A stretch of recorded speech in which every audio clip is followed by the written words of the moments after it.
So, the second Naruto movie. After watching the first one, I can honestly say I'm more excited for these. Something that I felt like the Land of Snow movie touched on was expanding the world. And looking at the poster for this movie, it definitely has me intrigued, seeing a character who looks more like a knight than a ninja. I have expectations though this time, so are they going to be met? I went into the last movie with nothing. This movie, I now have like something to compare it to. And don't forget, my boy Shikamaru's in this one. Shikamaru is by far my favorite Naruto character, just so you guys know. Also, if you couldn't tell from the last video, I'm not the biggest Sasuke fan. Sasuke is not him.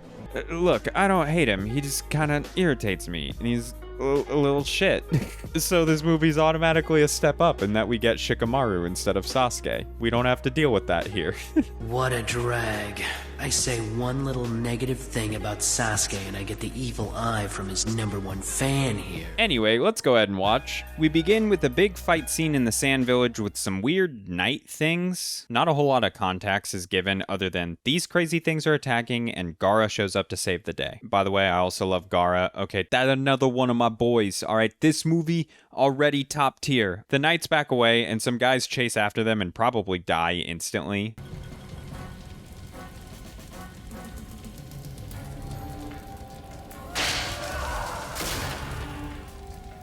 They light off a few flares and see a giant boat. I assume this boat is supposed to be some kind of big reveal, like, oh wow, their technology is so crazy and futuristic. What on earth is that?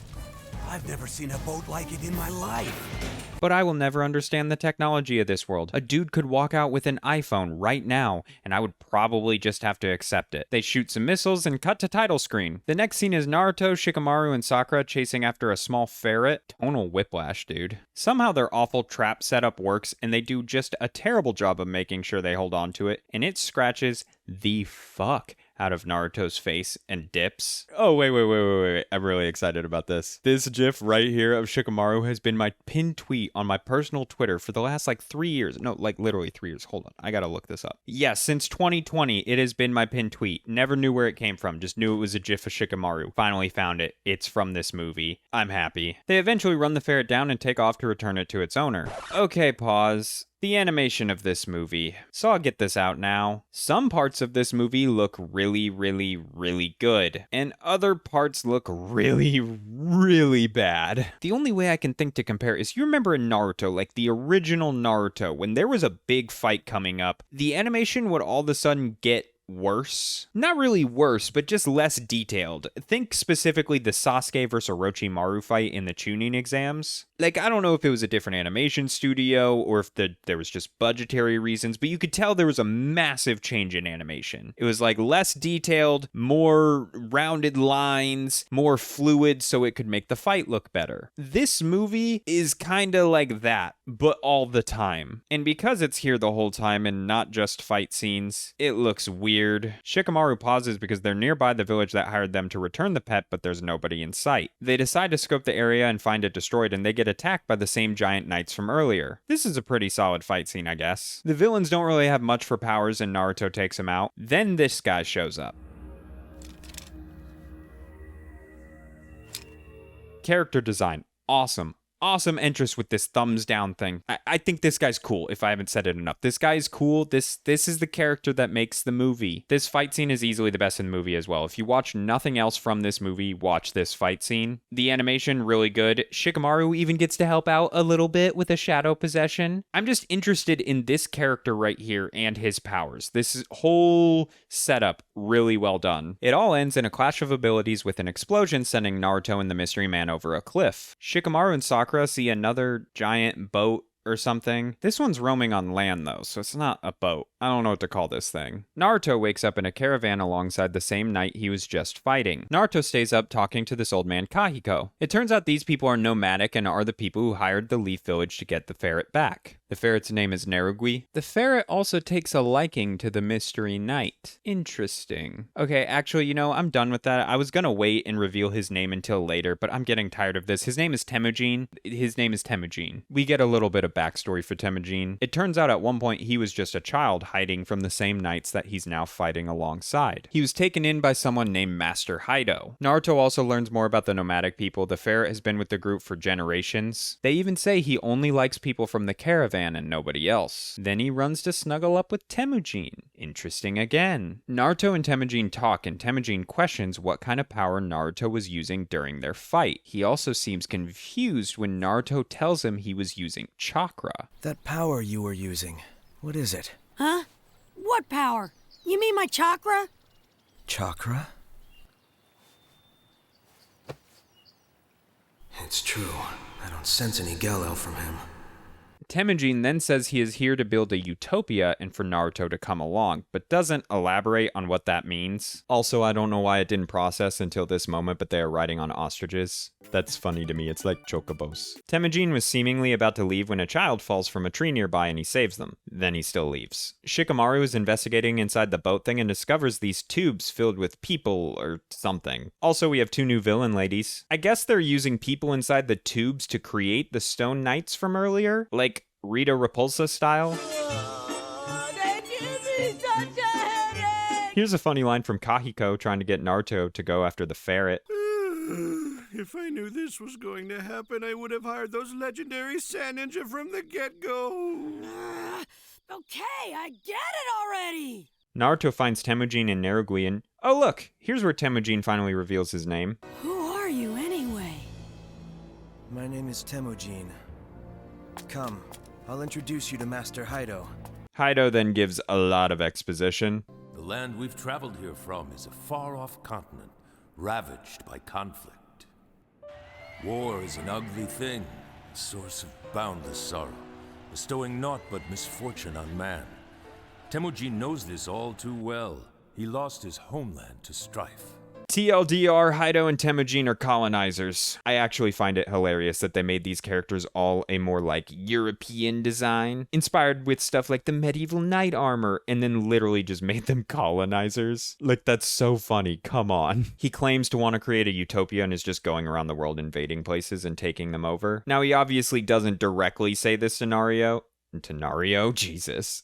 He obviously doesn't directly say this to Naruto. He gives a whole backstory how the continent they come from is war-torn and he is fighting for the greater good and blah blah blah. I've avoided something. See, I feel like so far into this movie, I've mostly given it praise. I would say I really, really like this movie. But this right here is something that absolutely baffles me. Are you ready for this? You never get a name for the continent that the villains come from. Like the villains here, where do they come from? I don't know, it's just a random place, just unnamed continent. What the actual fuck? I think the first arc of this movie is absolutely fantastic and sets up an interesting mystery of who these people are. Then the movie just never answers that question. It's actually mind-blowing. Anyway, Nerogui also doesn't really like Haido. Obviously, the caravan they were at has had its run-in with these people in the past. Over an intercom, they say that the fleet that was sent to the Land of Wind was taken out, so Naruto and Temujin go to investigate.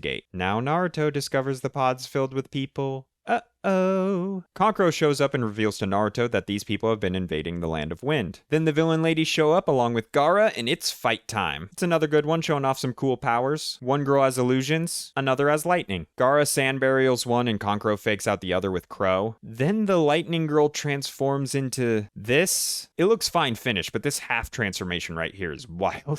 Gaara fills the entire place with sand, and wow. Now that we're in the light, I realize how bad this design is. She was fine before. Why'd they do this? Gaara beats her and the others run away. I'm sorry, wait. Is this another Naruto movie with villains who have bat wings? Why did this happen twice in a row? Wow! If I had a nickel for every time I Fought Batman. I'd have 2 nickels, which isn't a lot, but it's weird that it happened twice, right? Villain lady tracks down Kahiko and questions him when Shikamaru stops her with a shadow possession. She breaks free by turning into a wolf. Okay. We get some more backstory of Temujin and how he was taken in by Haido. Also, Temujin's eyes were green when he was young and now they're red. I assume that has something to do with the magic behind the stone. Turns out some people take better to the stone's magic than others, and Temujin did actually have a friend who died at the previous lab. Temujin ends up getting captured by the Naruto gang, and they start questioning him. Turns out Temujin is in some way a descendant of the same clan as the caravan. Kahiko then gives some more information on the Gelel stone. It was a mineral that had been mined in ancient history and granted granted amazing properties to the areas around it. However, people began fighting over the stone so much that war tore apart the empire. The stone was then buried underground and they all vowed to never dig it up, because that always goes well. Temujin claims to still believe in Master Hido's mission and he breaks free and runs away, taking Kaiko as a hostage. Temujin and Kaiko find the ancient Gelel mine and Master Hido heads that way as well. The Naruto gang are able to find it too by following Nerugui. I thought that was fun. We could sure use a ninja hound right now. Hey, you think?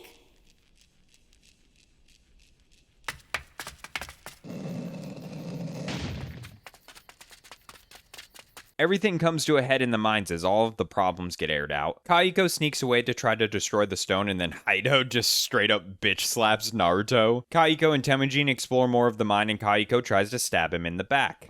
People will always fight, with or without this power. We shall be wielding it for the greater good. I cherish peace with all my heart. I don't care how many men, women, and children I need to kill to get it. Is that so? The stone is further down, but our journey ends right here! Shikamaru and Sakura fight the villain ladies with a little bit of Kankuro's help. Actually, a lot, because this move is slightly horrifying. Hey! Let me out! Let me out! Secret black move Iron Maiden 2. Hido uses the power of the Gelel stone and tries to kill Kaiko, but Temujin stops him. See, Temujin had started to question Hido's orders. Then Hido reveals that he's the one who killed Temujin's family and destroyed his village, and yeah. What do you think you're doing, Temujin? Forgive me, Master. It's just the mines of Gelel are in our possession now. If we were to toss this helpless old man aside... That's not what I meant. Don't stand in the way of my target.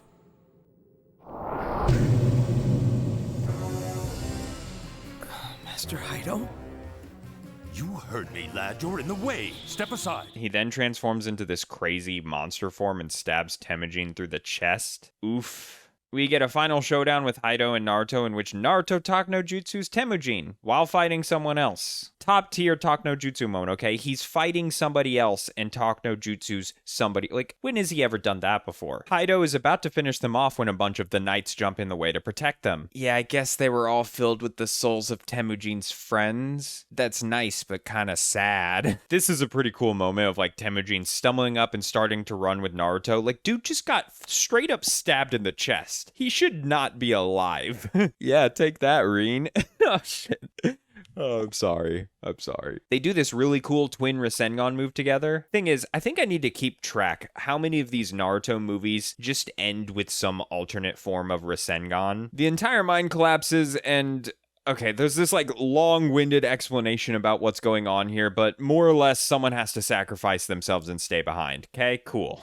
Temujin, of course, decides to do it and knocks out Naruto. Of course, Naruto isn't gonna sit back and let a friend die, though. Have you seen the series? Yeah, he saves him. Turns out the stone being destroyed actually caused like a wave of healing around the area or something. I don't know. They don't really explain much about how the Gelel stone works.